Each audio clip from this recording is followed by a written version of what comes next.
అలీ రదియల్లాహు తాలాను దగ్గర ఒక వ్యక్తి దానం అడగడానికి వచ్చాడు. అలీ రదియల్లాహు తాలాను తన కొడుకు హసన్ ని తన తల్లి దగ్గరికి పంపించారు. 6 దిర్హంలు ఇచ్చాను కదా, అందులో 2 తీసుకురా.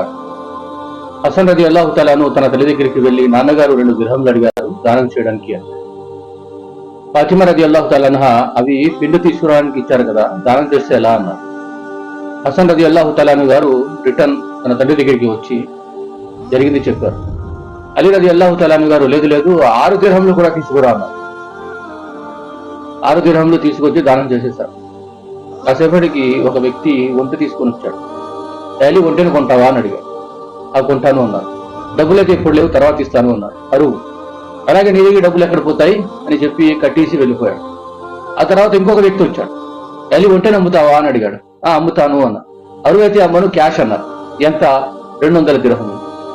200 దిర్హములు తీసుకున్నారు. ముందు ఆ వ్యక్తి వచ్చి ఒంటె అమ్మాడు కదా, అతను 140 దిర్హములకి అమ్మాడు. అతనికి 140 దిర్హములు ఇచ్చేశారు. 60 దిర్హములు మిగిలాయి. హసన్ రదియల్లాహు తాలాను గారికి 60 దిర్హములు ఇచ్చి మీ తల్లికి ఇచ్చాయి.